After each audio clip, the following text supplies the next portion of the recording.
Tavistock and Stanford Research then embarked on the second phase of the work commissioned by the Committee of 300.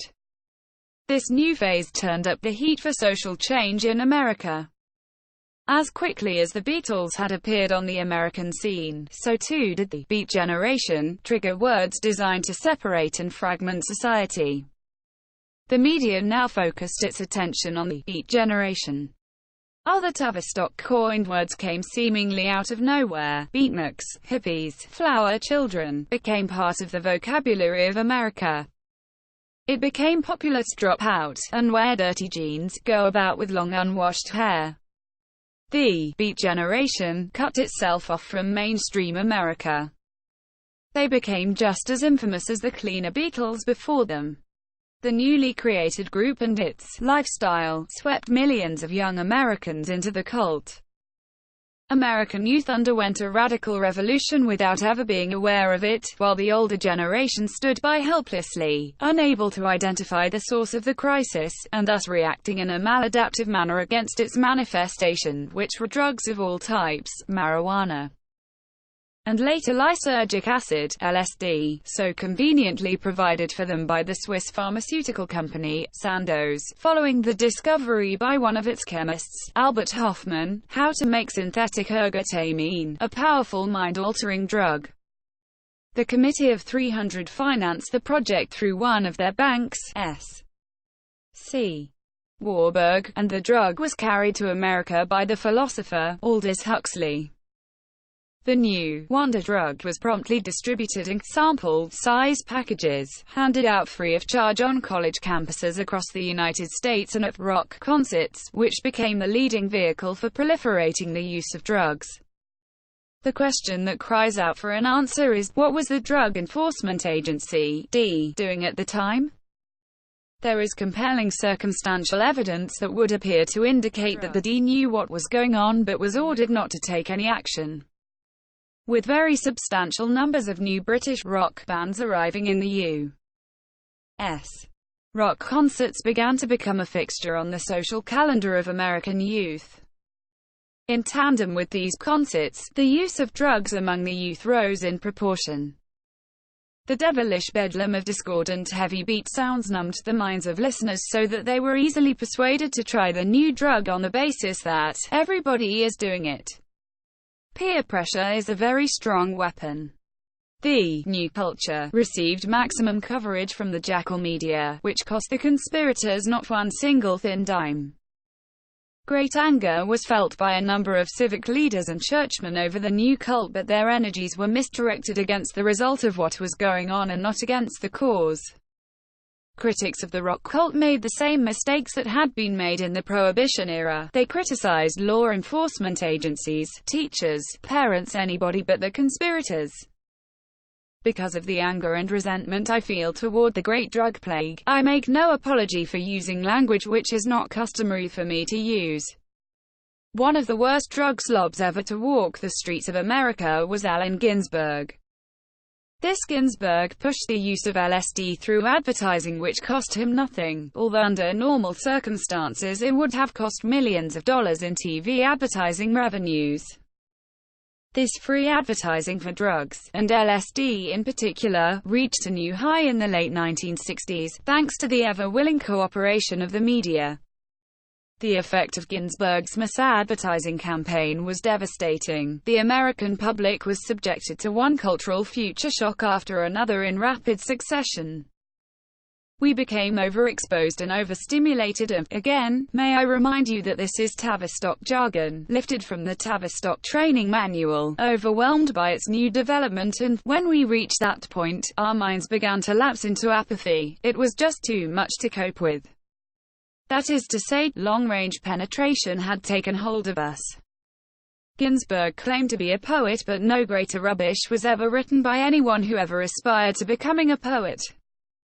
Ginsberg's designated task had little to do with poetry. His main function was to push the new subculture and force acceptance of it upon the large targeted population group.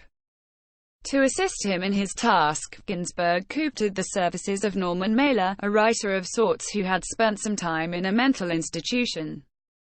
Mailer was a favorite of the left-wing Hollywood crowd and so had no problem with getting maximum television time for Ginsburg. Naturally, Mailer had to have a pretext. Not even he could blatantly come out with the true nature of Ginsburg's television appearances. So a charade was adopted. Mailer would talk seriously on camera with Ginsburg about poetry and literature. This method of getting wide television coverage at no cost to themselves was followed by every rock group and concert promoter who followed the example set by Ginsburg. The electronic media moguls had big hearts when it came to giving free time to these dirty, verminous creatures and their even dirtier products and filthy ideas. Their promotion of horrible garbage spoke volumes, and without abundant help from the print and electronic media, the drug trade could not have spread as rapidly as it did in the late 1960s, early 1997s, and probably would have been confined to a few small local areas. Ginsburg was able to give several nationally televised performances extolling the virtues of LSD and marijuana, under the guise of new ideas and new cultures developing in the art and music world. Not to be outdone by the electronic media, Ginsburg's admirers wrote glowing articles about this colorful man in the art and social columns of all of America's largest newspapers and magazines. There had never been such an across-the-media board free advertising campaign in the history of newspaper, radio and television, and it cost the promoters of the Aquarian conspiracy, NATO and the Club of Rome not one red cent. It was all absolutely free advertising for LSD, only thinly disguised as art and culture. One of Ginsburg's closest friends, Kenny Love, published a 5-page report in the New York Times. This is in accordance with the methodology used by Tavistock and Stanford Research. If something is to be promoted which the public has not yet been fully brainwashed to accept, then have someone write an article, covering all sides of the subject matter. The other method is to have live television talk shows in which a panel of experts promotes the product and/or idea under the pretext of discussing it. There are point and counterpoint, both pro and con participants airing their support or opposition. When it is all over, the subject to be promoted has been dinned into the public mind. While this was new in the early 1970s, today it is standard practice on which talk shows thrive. Love's 5-page pro-LSD pro-Ginsburg article was duly printed by the New York Times. Had Ginsburg tried to buy the same amount of space in an advertisement, it would have cost him at least $50,000. But Ginsburg didn't have to worry. Thanks to his friend Kenny Love, Ginsburg got the massive advertising all for free. With newspapers like the New York Times and the Washington Post under the control of the Committee of 300, this kind of free advertising is given to any subject matter, and more especially to those promoting decadent lifestyles, drugs, hedonism, anything that will confuse the American people. After the trial run with Ginsburg and LSD, it became standard Club of Rome practice to call upon major newspapers in America to give free advertising on demand to people and ideas they were promoting. Worse yet, or better yet, depending upon the viewpoint, United Press picked up Kenny Love's free advertising for Ginsburg and LSD and telexed it to hundreds of newspaper and magazines around the country under the guise of a news story. Even such highly respectable establishment magazines as Harper's Bazaar and Time made Mr. Ginsburg respectable. If a nationwide campaign of this magnitude were presented to Ginsburg and the promoters of LSD by an advertising agency, the price tag would have run into at least $1 million in terms of $1,970. Today the price tag would be nothing less than $15 to $16 million. It is no wonder that I refer to the news media as jackals. I suggest that we try to find any media outlet to do an expose on the Federal Reserve Board, which is what I did. I took my article, which was a good expose of the greatest swindle on earth, to every major newspaper, radio and television station, magazine house and several talk show hosts. A few made promises that sounded good. They would definitely air the article and have me discuss it, give them about a week and they would get back to me. Not one of them ever did, nor did my article ever appear in the pages of their newspapers and journals. It was as if a blanket of silence had been thrown over me and the subject I was endeavoring to promote, and indeed that was precisely what had happened. Without massive media hype, and without almost around-the-clock coverage, the hippie beatnik rock drug cult would never have gotten off the ground. It would have remained a localized oddity.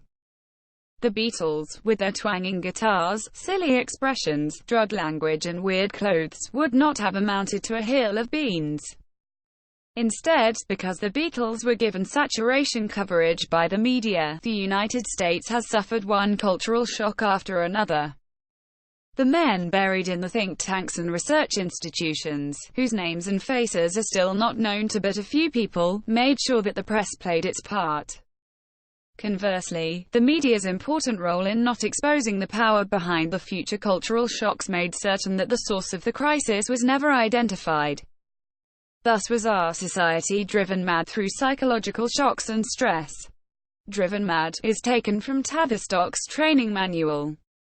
From its modest beginnings in 1921, Tavistock was ready in 1966 to launch a major irreversible cultural revolution in America, which has not yet ended.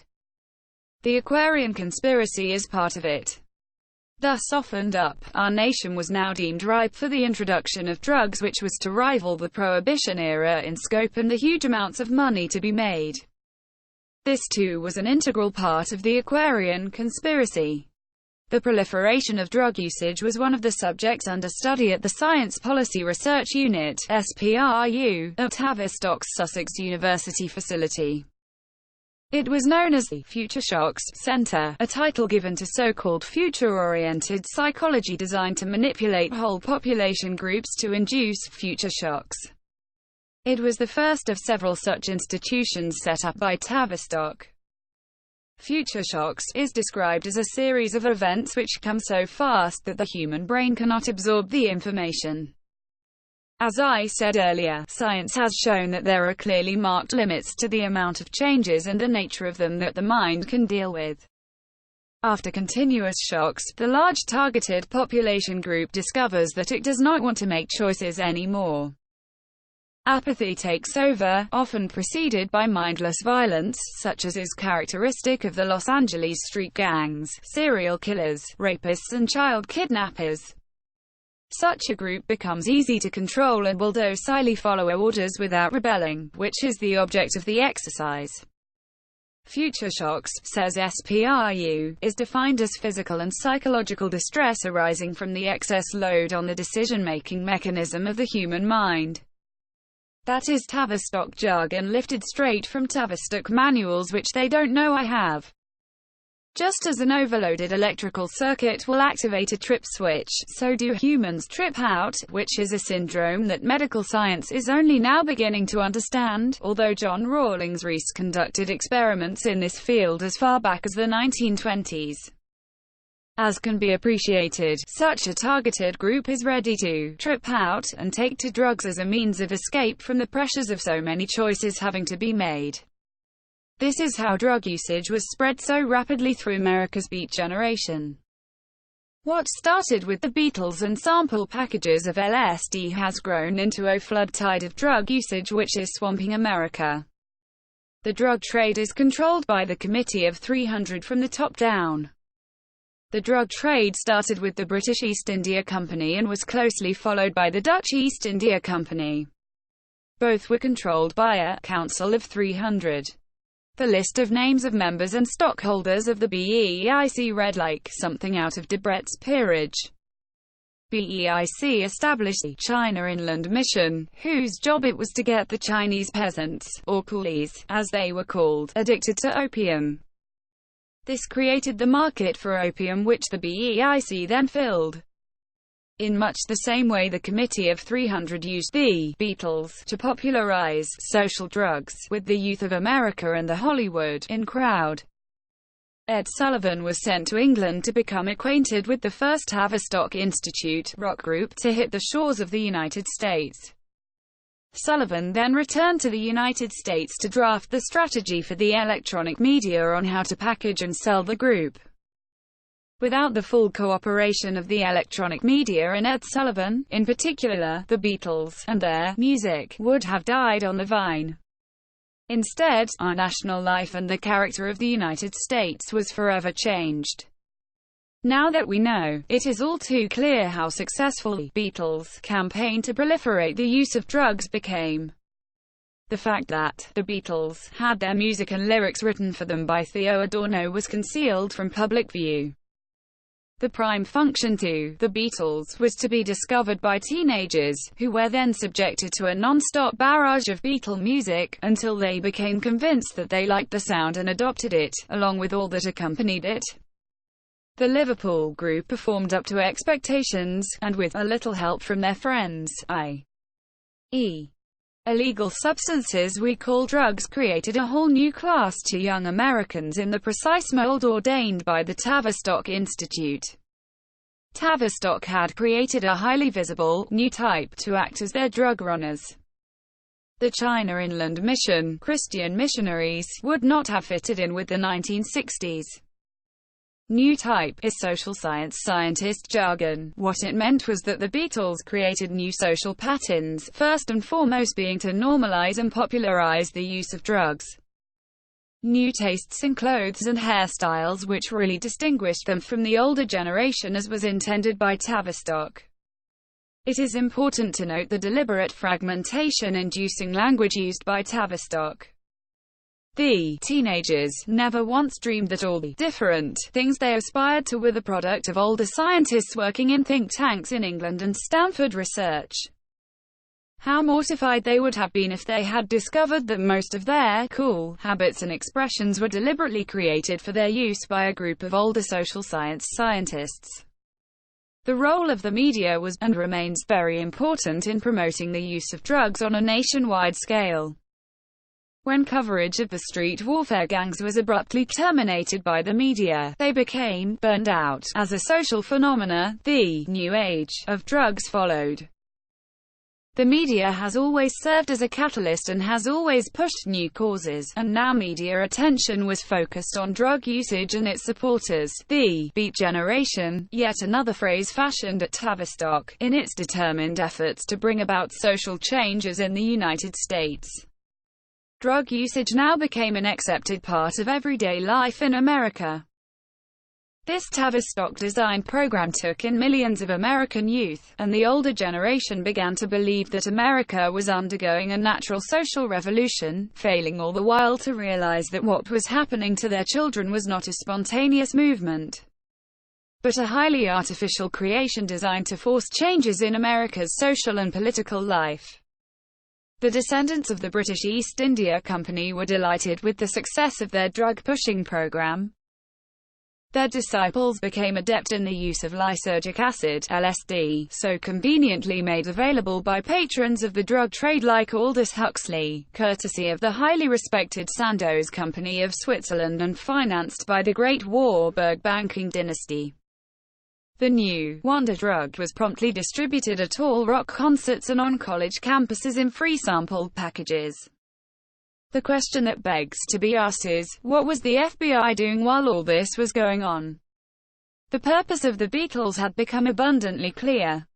The British East India Company's descendants in the upper-class society in London must have felt very good about the billions of dollars that began rolling in. With the coming of rock, which shall henceforth be used as shorthand to describe Adorno's fiendish satanic music, a tremendous increase in the use of social drugs, especially marijuana, was observed. The entire dope business was expanded under the control and direction of the Science Policy Research Unit, SPRU. SPRU was run by Leland Bradford, Kenneth Dam and Ronald Lippert, under whose expert guidance a large number of new scientists were trained to promote future shocks, one of the chief being the dramatic increase in the use of drugs by America's teenagers. SPRU's policy papers, planted in various government agencies, including the Drug Enforcement Agency, dictated the course of the disastrous drug war, allegedly waged by the Reagan and Bush administrations. This was the forerunner of how the United States is run today, by one committee and/or council after another, by an inner government fed on Tavistock papers which they firmly believe are their own opinions. These virtual unknowns are making decisions that will forever change our form of government and the quality of life here in the United States. Through crisis adaptation, we have already been changed so much as to barely compare with what we were in the 1950s. Also, our environment has been changed.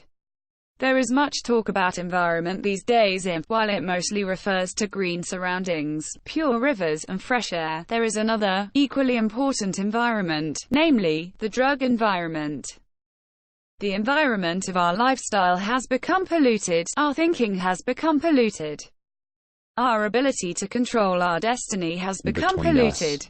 We are confronted by changes that pollute our thinking to the extent that we do not know what to make of it all. The environment of change is crippling the nation. We appear to have so little control that it has produced anxiety and confusion. We now look to group solutions instead of individual solutions to our problems. We do not make use of our own resources to solve problems. In this, the prolific rise in drug usage is playing a leading role. The strategy is a deliberate one, devised by the new scientists, the social engineers and tinkerers, aimed at the most vulnerable of all areas, our self-image, or how we perceive ourselves, which leads us eventually to become like sheep being led to the slaughter. We have become confused by the many choices we have to make, and we have become apathetic. We are manipulated by unscrupulous men without ever being aware of it. This is particularly true of the drug trade, and we are now in the transmission stage where we can be set up for a change from the present constitutional form of government, which has taken a giant step forward under the Bush administration. While there are those who still persist, in the face of all of the evidence to the contrary, in saying, "It can't happen in America," the fact is, it has already happened. Our will to resist events not to our liking has been steadily eroded and undermined. We will resist, some of us say, but not so many of us will do that, and we will be in the minority. The drug trade has insidiously changed our environment. The alleged war on drugs is a farce. It does not exist in qualitative measure to make the slightest difference to the descendants of the British East India Company. Combined with computerization, we are almost fully brainwashed, robbed of our ability to resist forced changes. Which brings us to another environment, people control, also known as personal information control, without which governments cannot play their numbers game. As matters stand, we the people have absolutely no way of knowing just what government does or does not know about us.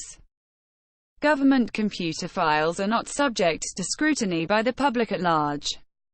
Do we foolishly believe that personal information is sacrosanct? Remember, in every society there are rich and powerful families who control law enforcement agencies. I have proved the existence of such families. Do not think that if these families wanted to find out about us, they could not do so. These are the families who often have a member in the Committee of 300. Take Kissinger, for instance, who has his own private dossiers on hundreds of thousands of people, not only in the U.S. but all over the world. Are we on Kissinger's enemy list? Is this far-fetched? Not at all. Take P2 Masonic and Committee Monte Carlo, who have such lists which run into tens of thousands of names. Incidentally, Kissinger is one of them. There are other, private, intelligence agencies, such as Intel, whom we shall meet later. One of the ways heroin is moved into Europe is through the Principality of Monaco. The heroin comes from Corsica, carried in ferries that ply a busy trade between Corsica and Monte Carlo during the summer. There is no check of what goes on or comes off these ferries. As there is no border between France and Monaco, drugs, and more especially heroin, partly processed opium, flows through the open border of Monaco into laboratories in France, or else if it has already been processed into heroin, it goes directly to the distributors. The Grimaldi family has been in the drug smuggling business for centuries. Because Prince Rainier got greedy and began skimming heavily and would not desist after 3 warnings, his wife, Princess Grace, was murdered in a car accident. Rainier underestimated the power of the committee of which he is a member. The Rover car in which she was traveling had the brake fluid chambers tampered with in such a way that each time the brakes were depressed, fluid was released in measured amount, until by the time the car reached the most dangerous of several hairpin bends, there was no stopping power, and it sailed over a stone wall, hitting the ground 50 feet below in a sickening smash. Everything possible was done by the committee of 300 operatives to conceal the truth about the murder of Princess Grace. To this day the Rover car remains in the custody of French police, shrouded under a cover on a trailer which no one is allowed to approach, let alone examine. The signal for the execution of Princess Grace was picked up by the British Army listening post in Cyprus, and it is believed by well-placed source that the Committee Monte Carlo and P2 gave the order. The drug trade, controlled by the Committee of 300, is a crime against humanity, but having been conditioned and softened up by years of incessant bombardment by Tavistock Institute, we have more or less accepted our changed environment. Regarding the drug trade as a problem that is too big to handle. This is not the case. If we could marshal an entire nation, equip and send millions of American soldiers to fight in a war in Europe in which he had no business intervening, if we could defeat a major power, then we can smash the drug trade, using the same WW2 tactics. The logistical problems that had to be solved when we entered the Second World War are even today still mind-boggling. Yet we successfully overcame all problems. Why then is it impossible to defeat a well-defined enemy, far smaller and weaker than Germany, given the immensely improved weapons and surveillance equipment we have today? The real reason that the drug problem is not eradicated is because it is being run by the highest families in the entire world as part of a coordinated gigantic money-making machine. In 1930, British capital invested in South America greatly exceeded capital investment in British dominions. Graham, an authority on British investments abroad, stated that British investment in South America exceeded £1 trillion. Remember, this was 1930, and £1 trillion was a staggering sum of money in those days. What was the reason for such heavy investment in South America? In a word, it was drugs. The plutocracy controlling British banks held the purse strings and then, as now, put up a most respectable facade to cover their true business. No one ever caught them with dirty hands. They always had front men, even as they do today, willing to take the blame if things went awry. Then as now the connections with the drug trade were tenuous at best. No one was ever able to lay a finger on the respectable and noble banking families of Britain, whose members are on the Committee of 300. There is great significance in that only 15 members of Parliament were the controllers of that vast empire, of which the most prominent were Sir Charles Barry and the Chamberlain family. These overlords of finance were busy in places like Argentina, Jamaica and Trinidad, which became big money spinners for them through their drug trade. In these countries, British plutocrats kept the locals, as they were contemptuously called, at bare subsistence levels, hardly above slavery. The fortunes extracted from the drug trade in the Caribbean were vast. The plutocrats hid behind faces like Trinidad Leaseholds Limited, but the real meat, then as now, was drugs.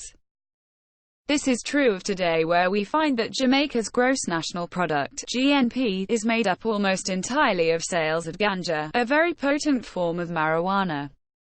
The mechanism for handling the ganja trade was set up by David Rockefeller and Henry Kissinger under the title, Caribbean Basin Initiative. Up until a relatively short time ago, the true history of the China opium trade was quite unknown, having been as well covered up as it is possible to do. Many of my former students in the days when I was lecturing, would come and ask me why the Chinese were so fond of smoking opium. They were puzzled, as are many still today, over contradictory accounts of what had actually taken place in China. Most thought it was merely a case of the Chinese workers buying opium on an open market and smoking it, or going to some of the thousands of opium dens and forgetting their terrible existence for a while. The truth is that the supply of opium to China was a British monopoly, an official monopoly of the British government, an official British policy. The Indo-British opium trade in China was one of the best-kept secrets, around which many misleading legends grew up, such as Clive of India, and the tales of daring-do by the British Army in India for the glory of the empire, so well written by Rudyard Kipling. And tales of tea clippers, racing across the oceans with their cargoes of China tea for the high society drawing rooms of Victorian England. In reality, the history of British occupation of India and Britain's Opium Wars are some of the most dastardly blots on Western civilization. Almost 13% of the income of India under British rule was derived from the sale of good-quality Bengal opium to the British-run opium distributors in China. The Beatles of the day, the China Inland Mission, had done a great job in proliferating the use of opium among the poor Chinese laborers, coolies, as they were called. These addicts did not suddenly materialize out of thin air, any more than did teenager addicts in the U.S. The point to remember is that both were crescent ATED. In China, a market for opium was first created and then filled by opium for Bengal. In the same way, a market for marijuana and LSD was first created in the United States by methods already described, and then filled by British plutocrats and their American cousins with the help of the overlords of the British banking establishment.